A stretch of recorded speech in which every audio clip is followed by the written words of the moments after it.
One morning he was talking with us about his vision of what he wanted to do with this ISKCON movement. And he said that he wanted to first buy all the land in Mayapur and establish a self-sufficient community in which they were completely independent of any needs from outside of the entire island of Mayapur. He said once that was established, he would then declare independence from India and secede from the country and make his own country the country of Mayapur. He said, and then his temples around the world would become embassies for the country of Mayapur, and the presidents would be ambassadors. He said, and then we would print our own money. One Chaitanya, he said, I will call them Chaitanyas. There will be one Chaitanya, 5 Chaitanyas, 10 Chaitanyas. He said, and we will have our own currency. And then we will make devotional items and export them all over the world. And that will be our export business. And Prabhupada had a vision of his own country, his own embassies, his own ambassadors, his own monetary system, his own economic system, his own export production. I mean, sometimes we don't realize how big Prabhupada was actually thinking, how grand he wanted this mission to be. And I remember, when I remember these discussions, I think, we're so far away from where he really wanted to take this movement, how much harder we really need to work. An example of his humility was when I was painting Lord Nrsingadev. As I mentioned, that little picture, maybe 2 by 3, didn't have details, but I did notice that it had a rug at the bottom. Lord Nrsingadev and Ananta were both on an Indian rug. And I needed a reference for an Indian rug. I remember that there was a print of Sita, Ram, and Hanuman on Prabhupada's wall. Suppose I'm Prabhupada. And the picture was behind him up on the wall, and he was sitting on his mat. So he was working in the next room, so I very quietly tiptoed in, not to bother him. And I wanted to look at the print, but it was a little far away unless I would step on Prabhupada's mat. I didn't want to step on the mat, so I was in front of the mat. But to see the picture good, I had to kind of like jump up and down. So Prabhupada looked at me, what are you doing? So I said, well, I'm trying to see this picture as a reference for my painting, but I didn't want to step on your bed, because he not only used it as a daytime mat for sitting on, but he also slept on it at night. So he just said, in Krishna's service, you can step on my head. And you can tell that was his whole frame of being, that he's willing to sacrifice anything to help others come to Krishna. For a person that had such a big campaign, so widespread,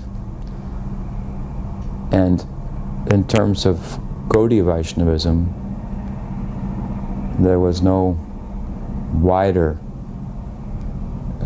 far-spread campaign. I mean, he was practically on every continent where people live. His campaign went, and he was conducting like a great general, but in such an unassuming way, with such humility. If you take his prayer upon arriving in America, signed your most insignificant beggar, I think we see the spirit that of humility that he had, that caused such a dispensation to come through him. It always, I think, amazed me, or it stuck out in my mind, how one would be so humble and have such a... Usually the humble person gets nowhere. In other words, if you're humble, then you go nowhere. You have to get out there and assert yourself and so forth. And Prabhupada was humble in that he was not at all self-asserting, but asserting always on behalf of his Guru Maharaj and Chaitanya Mahaprabhu. A dynamic kind of humility, the kind that would allow him to sit on the seat and also chastise and give orders. But truly humble to the order of his spiritual master, humble to the call of Chaitanya Mahaprabhu. When Chaitanya Mahaprabhu wrote that Trinadapi Sunichena, to be more humble than a blade of grass, it's not that he sat down to write some poetry, but when he read the environment, when he saw grass, he thought, I'm not humble. Look at the grass. It bends when you step on it. It doesn't talk back. When he saw the tree, he thought, oh, why couldn't I be tolerant like this? And we are seeing grass, walking on it, and seeing trees everywhere. How often this shloka comes to mind. But when Mahaprabhu looked at the world, this is what it said to him. This is what it dictated to him. And that is his message about chanting. And Prabhupada, humility. If we go on, we go to the next one. Tolerance, how he could tolerate me. And that is certainly took a lot. And all of us, crude stock we came from. Humility, tolerance. I think this verse of Chaitanya Mahaprabhu Shikshastakam, Trinadapi Sunichena Turodapi Sishna, and Amanina Manadena, he showed respect to everyone, even while saying, I'll step on their head with shoes. He showed respect for them. He brought Krishna's attention to them by doing so. Sant Saraswati Thakur once remarked about Vrindavan Das Thakur, who says this in his book. Chaitanya Charitamrita Krishna Das Kaviraj is so humble. If you chant my name, you'll be committing offense. And Vrindavan Das Thakur says, if you don't take this up, then I step on your head with shoes. So Prabhupada used to say like that. Saraswati Thakur was once asked about it, how can he be humble? He's saying this. He said, no, if he does this, it's out of real respect for that person, out of their potential, and how they're not taking advantage of that. And when a devotee speaks like this about someone, then Krishna goes to them and says, oh, my devotee has said this. He pays attention to him. You please forgive him. So it draws Krishna's attention to that person.